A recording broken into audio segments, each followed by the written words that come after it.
ಎಲ್ಲರಿಗೂ ನಮಸ್ಕಾರಗಳು. ಸಾಕ್ಷಿ ಕಿಚನ್ ಚಾನಲ್ಗೆ ಸ್ವಾಗತ. ನಾನು ಇವತ್ತು ಸಿಂಪಲ್ ಆಗಿ ಟೇಸ್ಟಿಯಾಗಿ ಬಿಳಿ ಹೋಳಿಗೆ ರೆಸಿಪಿನ ತೋರಿಸ್ತಾ ಇದ್ದೀನಿ. ಈ ಬಿಳಿ ಹೋಳಿಗೆ ತುಂಬಾ ಚೆನ್ನಾಗಿರುತ್ತೆ, ಹಾಗೆ ಮಾಡೋದು ಸಹ ತುಂಬಾನೇ ಸುಲಭ. ನೀವು ಈ ಬಿಳಿ ಹೋಳಿಗೆನ ಬೆಳಗ್ಗೆ ಬ್ರೇಕ್ಫಾಸ್ಟ್ಗೂ ಮಾಡ್ಕೋಬಹುದು, ಮಧ್ಯಾಹ್ನ ಲಂಚ್ಗೂ ಮಾಡ್ಕೋಬಹುದು, ನೈಟ್ ಡಿನ್ನರ್ಗೂ ಮಾಡ್ಕೋಬಹುದು. ಅಷ್ಟೊಂದು ಚೆನ್ನಾಗಿರುತ್ತೆ, ಹಾಗೆ ಮಾಡೋದು ಸಹ ತುಂಬಾನೇ ಸುಲಭ. ಹಾಗಿದ್ರೆ ಬನ್ನಿ ತಡ ಮಾಡ್ದೇನೆ ಈ ರೆಸಿಪಿ ಯಾವ ತರ ಮಾಡೋದು ಅಂತ ತೋರಿಸ್ಕೊಡ್ತೀನಿ. ಇವಾಗ ಇಲ್ಲಿ ಮೊದಲಿಗೆ ಹೋಳಿಗೆಗೆ ನಾವು ಹಿಟ್ಟನ್ನ ರೆಡಿ ಮಾಡ್ಕೊಂಡು ಇಟ್ಕೊಂಡ್ಬಿಡೋಣ. ಇಲ್ಲಿ ನಾನು 1 ಕಪ್ ಆಗಷ್ಟು ಮೈದಾ ಹಿಟ್ಟು ತಗೊಂಡಿದ್ದೀನಿ. ಈಗ ಒಂದ್ ಸ್ವಲ್ಪನೇ ನೀರು ಹಾಕೊಂಡು ಕಲ್ಸ್ಕೋಬೇಕು.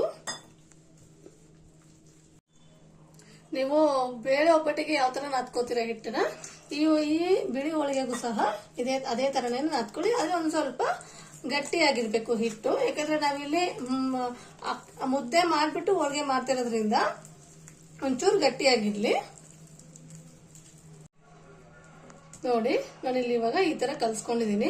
ಇದಕ್ಕೆ 1 ಸ್ಪೂನ್ ಆಗೋಷ್ಟು ಎಣ್ಣೆನ ಹಾಕೊಂಡು ಮತ್ತೆ ಒಂದ್ ಸ್ವಲ್ಪ ಕಲಿಸ್ಕೊಂಡು ನೋಡಿ ಈ ತರ ಕಲ್ಸ್ಕೋಬೇಕು. ಇದನ್ನ ಇವಾಗ ನೆನೆಯೋದಕ್ಕೆ ಬಿಟ್ಬಿಡೋಣ ಹಿಟ್ಟನ್ನ.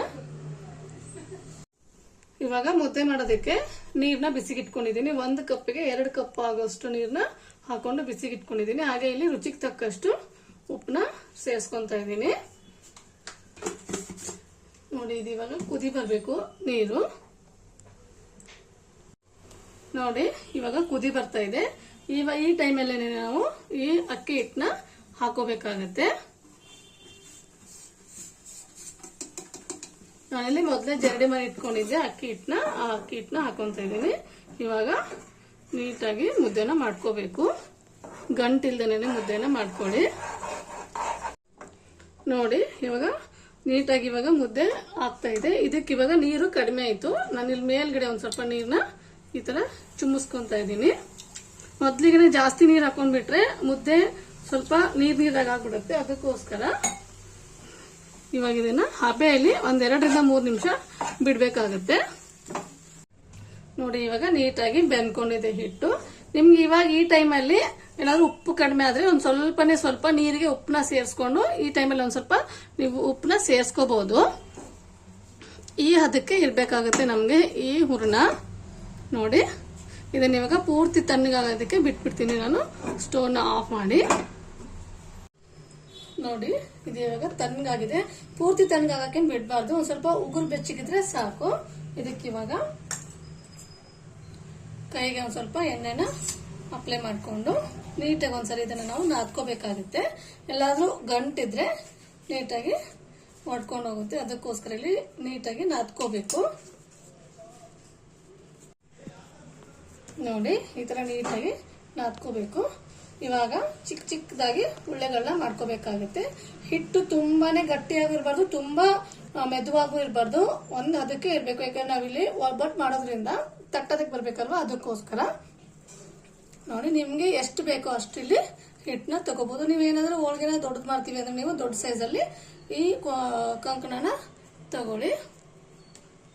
ನೋಡಿ, ನಾನು ಇಲ್ಲಿ ಮೊದ್ಲಿಗೆನೆ ನೀಟಾಗಿ ಎಲ್ಲ ರೆಡಿ ಮಾಡ್ಕೊಂಡು ಇಟ್ಕೊಂಡ್ಬಿಡ್ತೀನಿ. ಉಳ್ಳೆಗಳನ್ನ ತುಂಬದಕ್ಕೆ ಸರಿ ಹೋಗುತ್ತೆ. ನೋಡಿ, ನಾನಿಲ್ಲಿ ಮೊದ್ಲಿಗೆನೆ ಇಲ್ಲಿ ಹೂರಣ ಏನಿತ್ತಲ್ಲ ಇದನ್ನ ನೀಟಾಗಿ ಉಳ್ಳೆಗಳನ್ನ ಮಾಡ್ಕೊಂಡು ಇಟ್ಕೊಂಡಿದ್ದೀನಿ. ಇದನ್ನ ಇವಾಗ ಪಕ್ಕಕ್ಕೆ ಇಟ್ಕೊಂಡ್ಬಿಡೋಣ. ನೋಡಿ, ಹಿಟ್ಟು ಸಹ ನೀಟಾಗಿ ನೆಂದ್ಕೊಂಡಿದೆ. ಈ ತರ ಆಗಿರ್ಬೇಕು ಈ ಒಬ್ಬಟ್ಟು ಮಾಡೋದಕ್ಕೆ. ಹಿಟ್ಟು ಸಹ ರೆಡಿ ಆಗಿದೆ, ಹಾಗೆ ಹೂರ್ಣನೂ ಸಹ ರೆಡಿ ಆಗಿದೆ. ಇವಾಗ ಹೋಳಿಗೆನ ರೆಡಿ ಮಾಡ್ಕೊಂಡ್ಬಿಡೋಣ. ನೋಡಿ, ನಾನಿಲ್ಲಿ ಇವಾಗ ಒಂದು ಪ್ಲಾಸ್ಟಿಕ್ ಪೇಪರ್ ತಗೊಂಡಿದ್ದೀನಿ. ಈ ತರ ಪೇಪರ್ ಇಲ್ಲ ಅಂದ್ರೆ ನೀವು ಎಣ್ಣೆ ಕವರ್ ಇರುತ್ತಲ್ಲ, ಎಣ್ಣೆ ಕವರ್ ಸಹ ಯೂಸ್ ಮಾಡ್ಕೋಬಹುದು. ಹಾಗೆ ಇಲ್ಲೊಂದ್ ಸ್ವಲ್ಪ ಮೈದಾ ಹಿಟ್ಟು ಏನ್ ಕಲ್ಸ್ಕೊಂಡಿದ್ವಲ್ಲ ಅದನ್ನ ತಗೊಂಡು ಈ ತರ ಕೈಯಿಂದನೇ ಒಂದ್ ಸ್ವಲ್ಪ ಅಗ್ಲ ಮಾಡ್ಕೊಳ್ಳಿ. ಸೇಮ್ ಈ ಬೇಳೆ ಒಬ್ಬಟ್ಟನ್ನ ಯಾವ ತರ ತುಂಬ್ತೀರಾ ಅದೇ ತರನೇ ಈ ಒಬ್ಬಟ್ಟು ಸಹ ನೀಟಾಗಿ ತುಂಬ್ಕೋಬೇಕು. ನೋಡಿ, ನೀಟಾಗಿ ಕವರ್ ಮಾಡ್ಕೋಬೇಕಾಗತ್ತೆ. ಇವಾಗ ಸ್ವಲ್ಪ ಕವರ್ಗೆ ಒಂಚೂರು ಎಣ್ಣೆ ಹಾಕ್ಬಿಟ್ಟು ಮಾಡ್ಕೊಂಡಿರೋಂಥ ಹೋಳಿಗೆದೇನು ಉಳ್ಳೆ ಇಟ್ಕೊಂಡಿದ್ವಲ್ಲ ಅದನ್ನ ನೀಟಾಗಿ ಈ ತರ ಪ್ರೆಸ್ ಮಾಡ್ಕೊಂಡು ಬರ್ಬೇಕಾಗುತ್ತೆ. ನೀವು ನೀಟಾಗಿ ಕೈಯಿಂದನೇ ಈ ತರ ತಟ್ಟಬಿಟ್ರೆ ಒಬ್ಬಟ್ಟು ರೆಡಿ ಆಗ್ಬಿಡುತ್ತೆ. ಇಲ್ಲ ನಮ್ಗೆ ತಟ್ಟೋದಕ್ಕೆ ಆಗಲ್ಲ ಅಂದ್ರೆ ನೀವು ಇಷ್ಟು ಮಾಡ್ಕೊಂಡು ಲಟ್ಟಿಸ್ಕೋಬಹುದು ನೀಟಾಗಿ. ನೋಡಿ, ಈ ತರ ತಟ್ಕೊಂಡಿದ್ದೀನಿ. ನಿಮ್ಗೆ ಎಷ್ಟು ದೊಡ್ಡದು ಬೇಕೋ ಅಷ್ಟು ತಟ್ಕೋಬಹುದು ನೀವು ಈ ಒಬ್ಬಟ್ಟನ್ನ. ಹೋಳಿಗೆ ಬರ್ದೇ ಇರೋರು ಸಹ ಈ ಒಬ್ಬಟ್ಟನ್ನ ನೀಟಾಗಿ ಮಾಡ್ಕೊಂತಾರೆ. ಇದನ್ನ ಮಾಡೋ ಅಷ್ಟಲ್ಲೇ ನಾನು ಹಂಚನ್ನು ಸಹ ಬಿಸಿಗೆ ಇಟ್ಕೊಂಡಿದ್ದೆ. ಹಂಚು ಸಹ ಬಿಸಿಯಾಗಿದೆ. ಇದನ್ನ ಬೇಯಿಸ್ಕೊಂಡ್ಬಿಡೋಣ. ನೋಡಿ, ಹಂಚು ಸಹ ಕಾದಿದೆ. ಒಂಚೂರು ಎಣ್ಣೆನ ಸ್ಪ್ರೆಡ್ ಮಾಡ್ತಾ ಇದ್ದೀನಿ ಹಂಚಿಗೆ.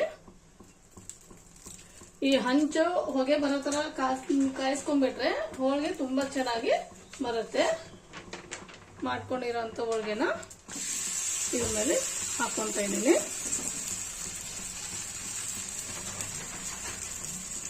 ಬೇಗನೆ ರೆಡಿ ಆಗ್ಬಿಡುತ್ತೆ ಈ ಹೋಳಿಗೆ ಮಾತ್ರ. ಹಾಗೆ ತಿಂತಾ ಇದ್ರೆ ಒಬ್ರು 4 ಹೋಳಿಗೆನ ತಿಂತಾರೆ, ಅಷ್ಟೊಂದು ಚೆನ್ನಾಗಿರುತ್ತೆ.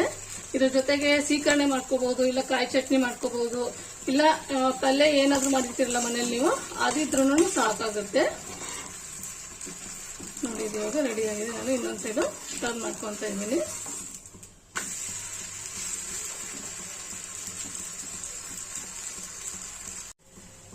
ನೋಡಿ, ಇನ್ನೊಂದು ಸೈಡ್ ಸಹ ನೀಟಾಗಿ ಬೆಂದ್ಕೊಂಡಿದೆ. ಟರ್ನ್ ಮಾಡ್ತಾ ಇದ್ದೀನಿ. ಇದಕ್ಕೆ ಬೆಸ್ಟ್ ಕಾಂಬಿನೇಷನ್ ಅಂದ್ರೆ ಕಾಯಿ ಚಟ್ನಿ. ಕಾಯಿ ಚಟ್ನಿ ಇದ್ರೆ ತುಂಬಾ ಚೆನ್ನಾಗಿರುತ್ತೆ ಇದು ಈ ಒಬ್ಬಟ್ಟು ಮಾತ್ರ. ಇದನ್ನ ತೆಗಿತಾ ಇದ್ದೀನಿ.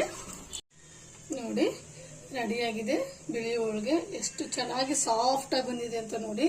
ತಿಂತಾ ಇದ್ರೆ ತಿನ್ನೋದು ಮುಗ್ಸೋದೇ ಬೇಡ ಅಂತ ಅನ್ಸುತ್ತೆ, ಅಷ್ಟೊಂದು ಟೇಸ್ಟಿ ಆಗಿರುತ್ತೆ. ಅಷ್ಟೊಂದು ಮಾಡೋದು ಸಹ ತುಂಬಾನೇ ಸುಲಭ. ಯಾರು ಬೇಕಾದ್ರೂ ಮಾಡ್ಕೋಬಹುದು ಈ ಬಿಳಿ ಹೋಳಿಗೆನ. ಹಾಗಿದ್ರೆ ನಾನ್ ಮಾಡಿರುವಂತ ಈ ಬಿಳಿ ಹೋಳಿಗೆ ರೆಸಿಪಿ ನಿಮ್ಗೆ ಇಷ್ಟ ಆದ್ರೆ ಪ್ಲೀಸ್ ಲೈಕ್ ಮಾಡಿ, ಶೇರ್ ಮಾಡಿ, ಕಾಮೆಂಟ್ ಮಾಡಿ. ಹಾಗೆ ನನ್ನ ಚಾನೆಲ್ನ ಸಬ್ಸ್ಕ್ರೈಬ್ ಮಾಡೋದನ್ನ ಮಾತ್ರ ಮರಿಬೇಡಿ. Thank you.